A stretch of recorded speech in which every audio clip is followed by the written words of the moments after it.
Hi, Kevin Yoder here with the Yoder team at Keller Williams, and this is another episode of KevinYoder.tv. Today we have a question that came our way from John in Allendale, and John asks how to choose the right offer. How do you choose the right offer when selling my home? Great question, John. And before I answer that question, I wanted to just point out a quick link on the video blog down below. You'll find quick access to the MLS. Search away. You're able to save searches and send them to friends and also share that information. So great mapping as well. Okay, back to the topic. How to choose the right offer when selling your home. That's a great question.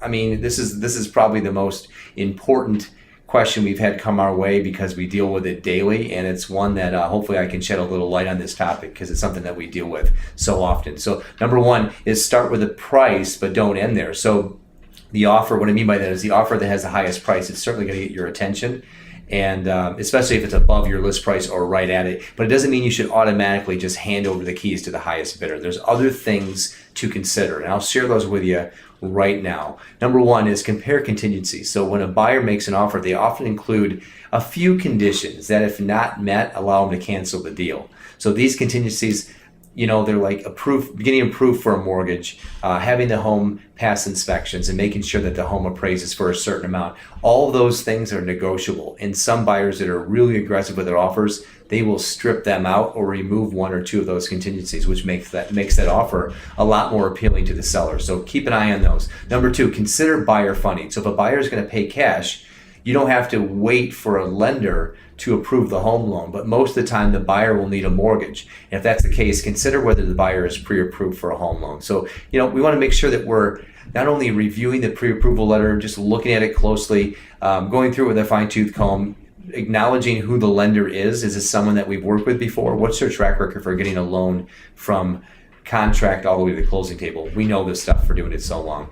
Number three, consider your home's value. So say you accept an offer from a buyer, and then the appraisal happens, right? So the appraisal has to happen, but if the appraised market value is less than the offer price, the mortgage company will basically lend the money on the lower amount. Okay, so and that's just not a good thing for the seller. But if the offer indicates that the buyer is willing to spend his own money to honor the original price, even if the appraisal is unexpectedly low, that offer, of course, is just going to be more attractive than a buyer who's leaning completely on the money that is being lent by the bank. Quite a few times this year, we've had homes that sold for a certain price, and then because the market's going up so fast that the home didn't appraise. So that would be a perfect offer to look at in that situation. Reviewing closing periods. So a buyer is willing to close within a few weeks is certainly more attractive than one that needs 1 or 2 months out. So reviewing those offers and